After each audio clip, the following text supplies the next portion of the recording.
আচ্ছা, স্ক্রিনটা দেখা যাচ্ছে? জি স্যার।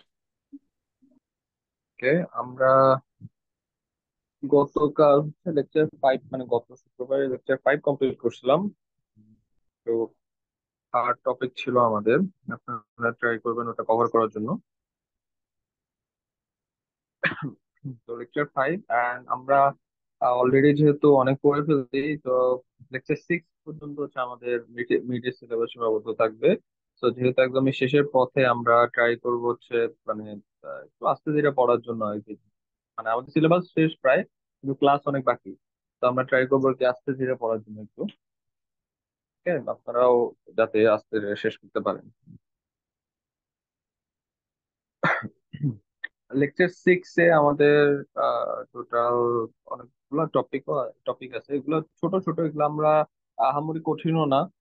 আমরা যা যা টপিক গুলো পড়ছি, যেগুলো কঠিন ছিল এতদিন, তবে ওগুলোর মতো না, একদম বেসিক টপিক। যে মানে চিত্র আঁকবেন, লিখবেন, এরকম আর কি। তো ফার্স্ট যে টপিকটা আমাদের, এটা হচ্ছে সারফেস অ্যাকোস্টিক ওয়েভ বলতে আসলে কি বোঝায়। অনেক সময় হয় কি, রোবোটিক্সে আমরা surface acoustic wave sensor use করি, যেটা মানে খুবই খুবই খুবই ইউজফুল রোবোটিক্স রোবোটিক্স ইঞ্জিনিয়ারিং আমাদের। তো আমরা সেন্সরের বিষয়টা বুঝে রাখি, আসলে থিওরিটা বুঝতে হবে, এর মেকানিজমটা বুঝতে হবে যে কিভাবে কাজ করে। তো সারফেস অ্যাকোস্টিক ওয়েভ বলতে আসলে কি বোঝায়? আমরা ওয়েভ বলতে আসলে বুঝি কি, ওয়েভ বলতে আসলে হচ্ছে যদি পানির মধ্যে যে রিপল গুলা জেনারেট হয়, যদি পানি আমরা এক সাইডে একটু নাড়া দেই, দেখবেন যে একটা ওয়েভ জেনারেট হয়। তো আমরা ওয়েভ বলতে আসলে সিম্পল এরকম একটা সাইন ওয়েভ বা কজ ওয়েভ, এরকম একটা ওয়েভ বুঝি। আর যদি একটু স্পেসিফিক্যালি বলি, যদি এখানে একটা রিপল আপনি জেনারেট করেন, দেন হচ্ছে চারদিকে হচ্ছে ওয়েভ ভাবে এই জিনিসটা ছড়াই যায়। তো এটাকে আমরা থিওরিটিক্যাল ওয়েভ বুঝি। তো সারফেস বলতে আসলে কি বোঝায়? ধরেন এটা একটা অবজেক্ট, এই অবজেক্টের মধ্যে সারফেস কোনটা? এই অবজেক্টের মধ্যে সারফেসটা হচ্ছে এটা। এটা হচ্ছে এই অবজেক্টের সারফেস। ঠিক আছে, সারফেস বলতে আসলে বোঝায় উপরের যে পোর্শনটুকু আছে সেটা, ফেস যেটা এই অবজেক্টের। তো এটা হচ্ছে সারফেস। এখন ধরেন একটা ওয়েভ, এই ওয়েভটা এই অবজেক্টের মধ্য দিয়ে না গিয়ে, মাঝখান দিয়ে না গিয়ে, যদি এর সারফেস দিয়ে যায়। ঠিক আছে, আমার কথা বুঝছেন? যে যদি কোন একটা ওয়েভ এই অবজেক্টটাকে ভেদ করে মাঝখান দিয়ে না গিয়ে যদি অবজেক্টের সারফেস দিয়ে যায়, তাহলে আমরা ওটা বলি সারফেস অ্যাকোয়াস্টিক ওয়েভ। এখন অ্যাকোস্টিক বলতে বোঝায় এটা আমাদের যে ন্যাচারের নর্মাল সাউন্ড আছে, যেটা হচ্ছে আহ, যে সাউন্ড গুলো আমরা আসলে শুনতে পাই 20 থেকে 20 হাজার হার্জের মধ্যে, সো ওগুলাকে বলা হয় অ্যাকোস্টিক। আর সো ওই ধরনের ওয়েভ জেনারেট হয় বলে এটাকে সারফেস অ্যাকোস্টিক ওয়েভ বলা হয়। সো আশা করি ডেফিনেশনটা বুঝছেন। এখন এই সারফেস অ্যাকোস্টিক ওয়েভটা বেসিক্যালি কিভাবে কাজ করে, মানে কিভাবে জেনারেট করা হয়, এটা আপনি ম্যানুয়ালি জেনারেট করতে হবে, এটা ন্যাচারালি জেনারেট করা যায় না। অবশ্যই এটাকে ম্যানুয়ালি জেনারেট করতে হবে। তো আমরা একদম চিত্রে চলে যাই।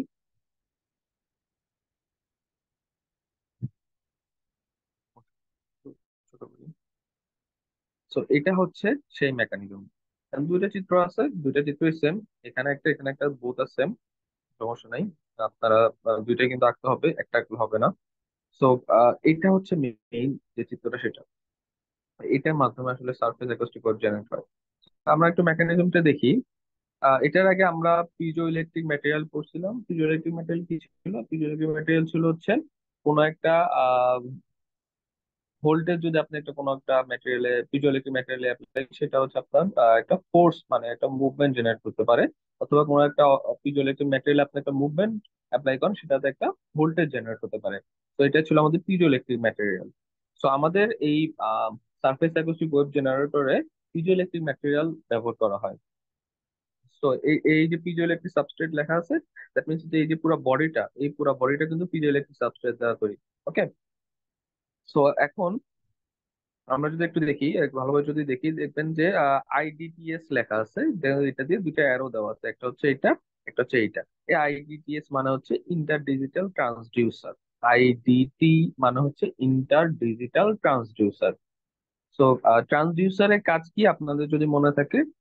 ট্রান্সডিউসার হচ্ছে একটা এনার্জিকে অন্য একটা এনার্জিতে কনভার্ট করে।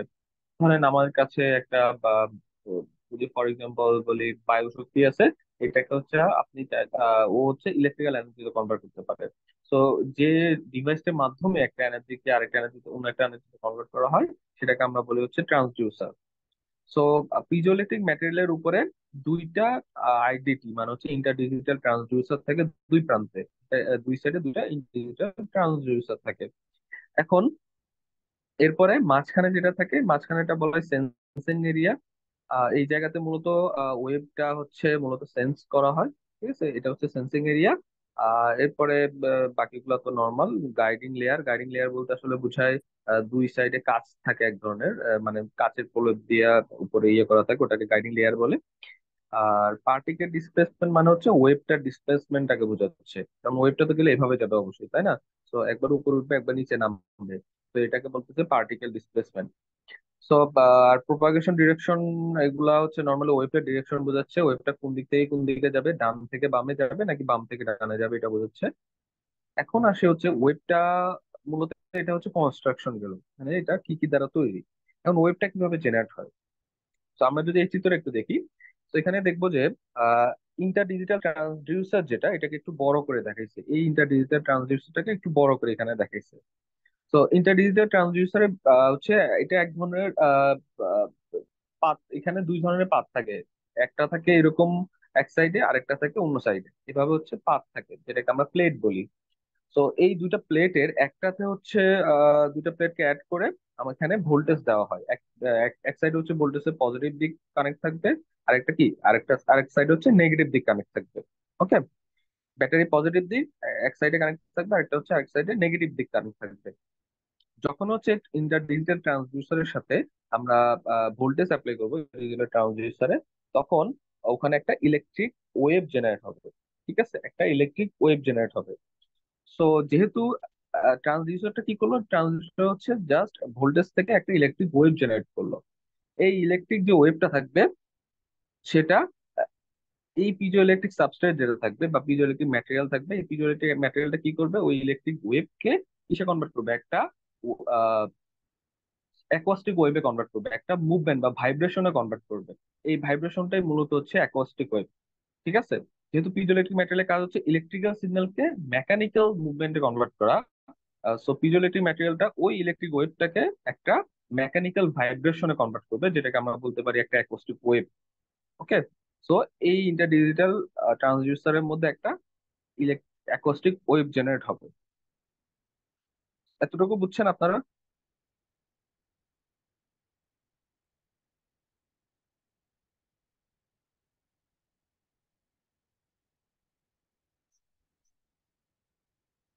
আপনাদের কারো কোনো কোশ্চেন আছে এটাতে? না স্যার। ওকে, ফাইন। সো এই অ্যাকোস্টিক ওয়েভ যেটা জেনারেট হবে, তো এই অ্যাকোস্টিক ওয়েভটা যেহেতু অ্যাকোস্টিক ওয়েভটা আপনার হচ্ছে ওই ম্যাটেরিয়ালের সারফেস দিয়ে যাচ্ছে, দ্যাটস ওয়াই এটাকে সারফেস অ্যাকোস্টিক ওয়েভ বলে। এখানে যে সেন্সিং এরিয়াটা আছে, এখানে ধরেন একটা, যদি একটা ফর এক্সাম্পল একটা আমি কি দিলাম, একটা পাউরুটি দিলাম, পাউরুটি রাখলাম একটা, আমি আমি টেস্ট করবো যে পাউরুটির সারফেসটা কেমন, পাউরুটির সারফেসটা একদম মসৃণ কিনা আমি চেক করব। তো আমি কি করব, পাউরুটিটাকে এই সেন্সিং এরিয়ার মধ্যে রাখবো, দেন কি করব, অ্যাকোস্টিক ওয়েভটাকে এই ইন্টার ডিজিটাল ট্রান্সডিউসারের মাধ্যমে জেনারেট করে এই এই পাশ থেকে এই পাশে প্রেরণ করব। ঠিক আছে, অ্যাকোস্টিক ওয়েভটাকে। সো পাউরুটি আমার সেন্সিং এরিয়াতে আছে, তো অ্যাকোস্টিক ওয়েভটা এই সাইড থেকে আসবে, এই সাইড থেকে এসে পাউরুটির যে সারফেসটা ছিল সেটার উপর দিয়ে যাবে। এরপর হচ্ছে ওয়েভটা সরে দেন এই সেকেন্ড ইন্টার ডিজিটাল ট্রানজিস্টরে চলে আসবে, মানে রিসিভ করবে অ্যাকোস্টিক ওয়েভটাকে। তো এ যখন রিসিভ করবে, এখন এটার মাধ্যমে আসলে আমরা কি জানতে পারি, পাউরুটির এক্সাম্পলটা দিই। তো পাউরুটির উপরের তলটা মানে সারফেসটা মসৃণ কিনা এটা আমরা জানতে পারবো তখনই যখন হচ্ছে দেখবো যে আমাদের যে ওয়েবটা আমরা ব্যাক পাইছি, যেখান থেকে রিসিভ করছি, সেন্ডিং থেকে রিসিভ রিসিভ যে করলাম, এই রিসিভিং ওয়েবটার অ্যামপ্লিটিউড আর ফ্রিকোয়েন্সি কোনো চেঞ্জ হয়েছে কিনা, এই রিসিভিং ওয়েবটার অ্যামপ্লিটিউড আর ফ্রিকোয়েন্সি চেঞ্জ হয়েছে কিনা। যদি ফ্রিকোয়েন্সি চেঞ্জ না হয়, দেন অবভিয়াসলি এই পাউরুটি সার্ফেসটা মসৃণ, মানে এখানে কোনো বাধা নাই, এই ওয়েবটাতে কোনো বাধা পায় নাই, দ্যাটস এটা ফ্রিকোয়েন্সি অ্যামপ্লিটিউড চেঞ্জ হয় না। কিন্তু যদি এটা ফ্রিকোয়েন্সি ধরেন চেঞ্জ হয়ে গেছে অথবা অ্যামপ্লিটিউড এরকম চেঞ্জ হয়ে গেছে, দ্যাট মিনস এখানে অবশ্যই এই পাউরুটি সারফেসটা আহ উঁচু নিচু আছে কোথাও বা মসৃণ না আর কি। দেন আমরা ডিসাইড করতে পারবো যে এখানে অবশ্যই সমস্যা আছে, এটা ভেজাল আছে, এটাকে চেঞ্জ করতে হবে। এভাবে মূলত আমি পাউরুটি দিয়ে একটা এক্সাম্পল দিলাম, এখানে অবশ্যই পাউরুটি থাকবে না, এখানে হচ্ছে আপনার সাবস্ট্রেট থাকবে। যেমন হচ্ছে বিভিন্ন ধরনের ফটোনিক ডিভাইস থাকে, ফটোনিক সেন্সর থাকে, বায়ো সেন্সর থাকে। ওই ডিভাইস গুলোতে মূলত এই সারফেস অ্যাকোস্টিক ওয়েভের মাধ্যমে টেস্ট করা হয়। তো এই জিনিসটা পড়বেন আপনারা। আহ, না বুঝলে পরে আমাকে জিজ্ঞেস করিয়েন। তো এটা কোথায় ব্যবহৃত হয়? এটা আমাদের মোবাইল ফোনে ব্যবহৃত হয়, মোবাইল ফোনের টাচ স্ক্রিনে ব্যবহৃত হয়। যেমন আমরা যে টাচ করতেছি, আমাদের যে হাতের যে মুভমেন্টটা, এই হাতের মুভমেন্টটা হচ্ছে এক ধরনের ওয়েভ জেনারেট করে, যেটাকে আমরা সারফেস অ্যাকোস্টিক ওয়েভ বলি। এই ওয়েভটা হচ্ছে আমাদের মোবাইলের মধ্যে যে ডিভাইস গুলো আছে, ওখানে হচ্ছে যে মোবাইলের যে সেন্ট্রাল প্রসেসিং ইউনিট আছে ওখানে যায়। ওখানে গিয়ে আহ, ওই ইলেকট্রিক সিগন্যালটাকে কালেক্ট করে, করে হচ্ছে মানে কি রেসপন্স দরকার ওই অনুযায়ী ওই সেন্ট্রাল প্রসেসিং ইউনিট হচ্ছে আমাদের মোবাইলের মাধ্যমে রেসপন্স দেয়। সো আমাদের টাচ স্ক্রিনতে হচ্ছে surface acoustic wave sensor use করা হয়। এরপরে হচ্ছে সিগন্যাল প্রসেসিং এ ব্যবহার করা হয় ফ্রিকোয়েন্সি ফিল্টারের জন্য। তো অনেক ক্ষেত্রে ইউজ করা হয় এটাকে। তারপর হচ্ছে সারফেস অ্যাকোস্টিক ওয়েভ আমাদের pressure, temperature and other physical quantities detect করার জন্য ব্যবহৃত হয়। তো আপনারা অ্যাপ্লিকেশন গুলো পড়বেন, এন্ড এগুলো সব প্র্যাকটিক্যাল লাইফে ব্যবহৃত হয়, বিধায় আপনারা এটাকে মানে প্র্যাকটিক্যালি জিনিসগুলোকে চিন্তা ভাবনা করে কম্পেয়ার করতে পারবেন। তো এটা হচ্ছে সারফেস অ্যাকোস্টিক ওয়েভ, এতটুকুই। আপনারা জাস্ট বিষয়গুলা একটু ভালোভাবে পড়বেন এন্ড হচ্ছে চিত্রগুলো একটু ভালোভাবে প্র্যাকটিস করবেন। ওকে। আচ্ছা, এতটুকু যদি আপনাদের বুঝে থাকেন, তাহলে আমরা লাস্ট টপিক, নেক্সট টপিকে যাই। সো আমাদের নেক্সট টপিক হচ্ছে ইলেকট্রোস্ট্যাটিক অ্যাকচুয়েটরস। ইলেকট্রোস্ট্যাটিক অ্যাকচুয়েটর, এই অ্যাকচুয়েটর বিষয়টা আমরা আমাদের রোবোটিক্স এন্ড কম্পিউটার বিষয় যখন প্রথম প্রথম শুরু করতেছিলাম, তখন কিন্তু অ্যাকচুয়েটর বিষয়টা ডিসকাস করছিলাম যে অ্যাকচুয়েটর অ্যাকচুয়ালি কি। সো অ্যাকচুয়েটর আমরা পাইছিলাম হচ্ছে যখন আমরা রোবটের পা সম্পর্কে মানে লেগ মুভমেন্ট বা চলাফেরা এগুলো সম্পর্কে আলোচনা করতেছিলাম তখন। অ্যাকচুয়েটর বলতে আসলে বোঝায় আহ কোন একটা মুভমেন্ট। ঠিক আছে, অ্যাকচুয়েটর বলতে আসলে বোঝায় কোন একটা মুভমেন্ট যেটা মাধ্যমে জেনারেট হচ্ছে, যে মেশিনটার মাধ্যমে একটা মুভমেন্ট জেনারেট হচ্ছে, ওটাকে আমরা বলি অ্যাকচুয়েটর। সো ওই মেশিনটা যে মুভমেন্টটা জেনারেট হবে, এটা যে কোনো মাধ্যমে হতে পারে। সেটা আপনার ইলেকট্রিক্যাল কোনো এনার্জিকে কনভার্ট করে মুভমেন্ট আনতে পারে, অথবা এয়ার এর মাধ্যমে এয়ার এনার্জি কনভার্ট করে মুভমেন্ট আনতে পারে, অথবা হাইড্রোলিক কোনো এনার্জিকে কনভার্ট করে মেকানিক্যাল ফোর্স অর মুভকে নিয়ে আসতে পারে। তো যে কোনো এনার্জিকে আপনি কনভার্ট করে এক ফিজিক্যাল মুভমেন্ট অর মেকানিক্যাল মুভমেন্টে কনভার্ট করতে পারেন। তো এই প্রসেসটা যেটা মাধ্যমে করা হয়, সেটাকে আমরা বলি অ্যাকচুয়েটর। অ্যাকচুয়েটরের ব্যবহার রোবোটিক্স কোথাও মানে সব জায়গাতে আছে। এটা ইচ এন্ড এভরিওয়ার রোবোটিক্স এ আপনি এটা পাবেন। তো অ্যাকচুয়েটরের একটা টাইপ হচ্ছে ইলেকট্রোস্ট্যাটিক অ্যাকচুয়েটরস। আর ইলেকট্রোস্ট্যাটিক কথাটার সাথেও আমরা পরিচিত থাকার কথা। আমি বলছিলাম আমাদেরকে যে আপনাদেরকে বলছিলাম যে ইলেকট্রোস্ট্যাটিক বলতে আসলে কি বোঝায়।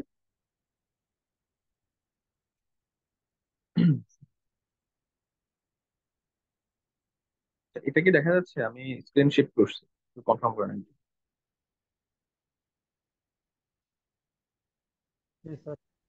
জি স্যার, হোয়াইট প্লেস। হ্যাঁ, হ্যাঁ। আচ্ছা, সো ইলেকট্রোস্ট্যাটিক আপনাদের মনে আছে ইলেকট্রোস্ট্যাটিক কি?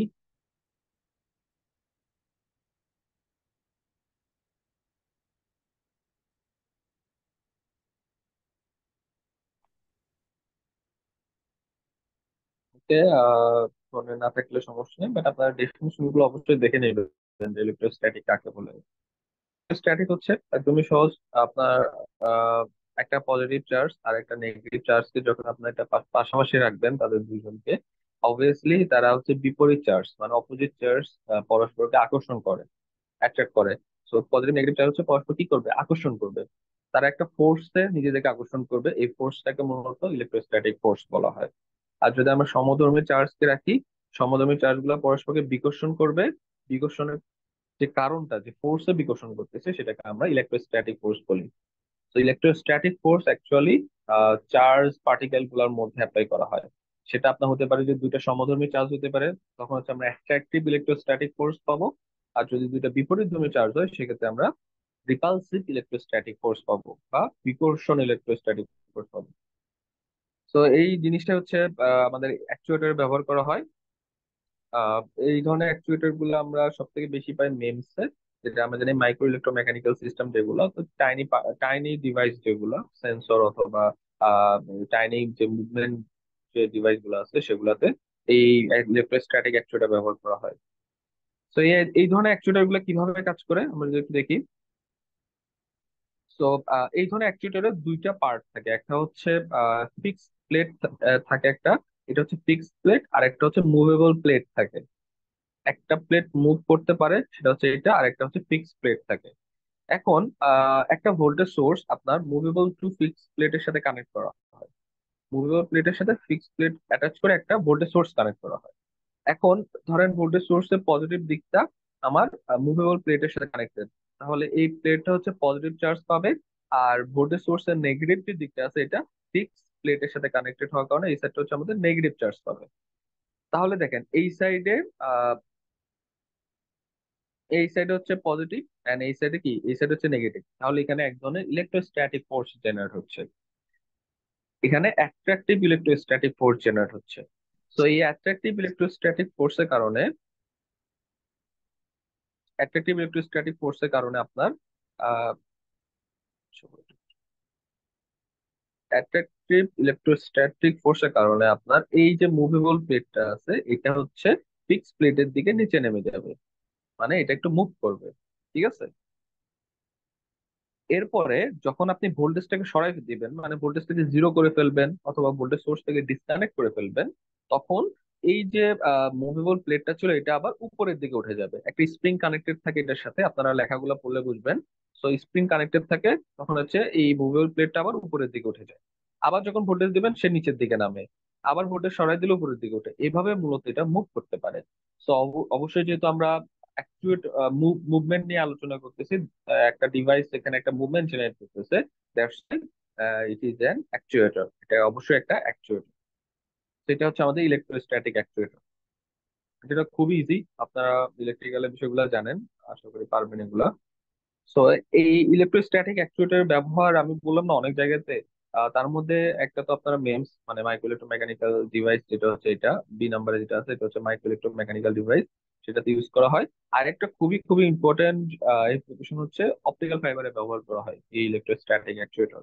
তো আপনারা দেখবেন যে এটা হচ্ছে এক ধরনের অপটিক্যাল ফাইবার। এটা হচ্ছে অপটিক্যাল ফাইবারকে আমরা যদি একটু ডিভাইড করে ভিতরে দেখার চেষ্টা করি, তাহলে দেখবেন যে এখানে হিউজ পরিমাণ ইলেকট্রোস্ট্যাটিক ডিভাইস। দেখছেন এখানে দুইটা রেড অ্যান্ড ব্লু কালারের যে দুইটা এখানে প্লেট দেখা যাচ্ছে, সেগুলো কিন্তু ইলেকট্রোস্ট্যাটিক ডিভাইস আর ইলেকট্রোস্ট্যাটিক অ্যাকচুয়েটর। সো অপটিক্যাল ফাইবারে প্রচুর পরিমাণে ব্যবহৃত হয়। দেন হচ্ছে মেমসে তো ব্যবহার হয়, মাইক্রো রোবটে ব্যবহার করা হয় এগুলাকে। ঠিক আছে, অনেক জায়গাতে ব্যবহার করা হয়। এই অ্যাপ্লিকেশনটা অবশ্যই পড়বেন, কোনো আপনারা যেহেতু রোবোটিক্স বিষয়ে পড়তেছেন, দেন প্রত্যেকটা টপিক্স এর অ্যাপ্লিকেশন গুলা অবশ্যই অবশ্যই ভালো করে পড়বেন। ঠিক আছে, থিওরি করলে হবে, এটা প্র্যাকটিক্যাল দিকটা আমাদেরকে জানতে হবে। তো এতটুকুই থাকলো। সামনে না আগাই, এগুলো আমরা আস্তে ধীরে নেক্সট দিন পড়বো, যেহেতু আমরা বেশি দূর আগাবো না সিলেবাসে। আপনাদের কারো কোনো কোশ্চেন আছে?